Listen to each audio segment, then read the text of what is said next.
ವೀಕ್ಷಕರೇ, ನಮ್ಮ ಚಳ್ಳಕೆರೆ ಟಿವಿಗೆ ಸ್ವಾಗತ. ಇಂದಿನ ಪ್ರಮುಖ ಸುದ್ದಿ.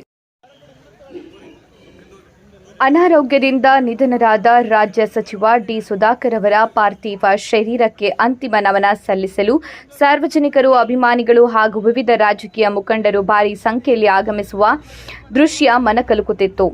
ಚಳ್ಳಕೆರೆ ನಗರದ ಬೆಂಗಳೂರು ರಸ್ತೆಯಲ್ಲಿರುವ ಸಚಿವರ ಸ್ವಗೃಹದಲ್ಲಿ ಭಾನುವಾರ ಸಂಜೆ ಸಾರ್ವಜನಿಕರ ಅಂತಿಮ ದರ್ಶನಕ್ಕೆ ವ್ಯವಸ್ಥೆ ಮಾಡಲಾಗಿತ್ತು.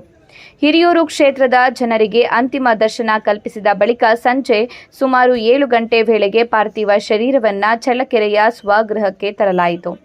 ಈ ವೇಳೆ ಸಾವಿರಾರು ಅಭಿಮಾನಿಗಳು, ಕಾರ್ಯಕರ್ತರು ಹಾಗೂ ಸಾರ್ವಜನಿಕರು ಕಣ್ಣೀರಿನಿಂದ ತಮ್ಮ ಪ್ರೀತಿಯ ನಾಯಕರಿಗೆ ಅಂತಿಮ ನಮನ ಸಲ್ಲಿಸಿದ್ದಾರೆ. ಸ್ವಗೃಹದ ಮುಂಭಾಗದಲ್ಲಿ ಪೊಲೀಸ್ ಬಂದೋಬಸ್ತ್ ವ್ಯವಸ್ಥೆ ಮಾಡಲಾಗಿತ್ತು.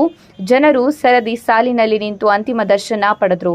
ಮಹಿಳೆಯರು ಹಾಗೂ ಹಿರಿಯ ನಾಗರಿಕರು ಕೂಡ ಹೆಚ್ಚಿನ ಸಂಖ್ಯೆಯಲ್ಲಿ ಆಗಮಿಸಿದರು.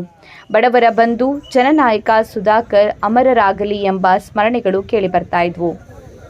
ಈ ಸಂದರ್ಭದಲ್ಲಿ ಶಾಸಕ ಟಿ. ರಘುಮೂರ್ತಿ, ಶಾಸಕ ಕೆ.ಸಿ. ವೀರೇಂದ್ರ ಪಪ್ಪಿ ಸೇರಿದಂತೆ ಹಲವು ಜನಪ್ರತಿನಿಧಿಗಳು, ಮುಖಂಡರು ಹಾಗೂ ವಿವಿಧ ಸಂಘಟನೆಗಳ ಪದಾಧಿಕಾರಿಗಳು ಭಾಗವಹಿಸಿ ಪುಷ್ಪಾರ್ಚನೆ ಸಲ್ಲಿಸಿದ್ದಾರೆ. ಸಚಿವರ ಅಕಾಲಿಕ ನಿಧನದಿಂದ ಕ್ಷೇತ್ರಕ್ಕೆ ತುಂಬಲಾರದ ನಷ್ಟ ಉಂಟಾಗಿದೆ ಎಂದು ಮುಖಂಡರು ಸಂತಾಪ ವ್ಯಕ್ತಪಡಿಸಿದ್ದಾರೆ.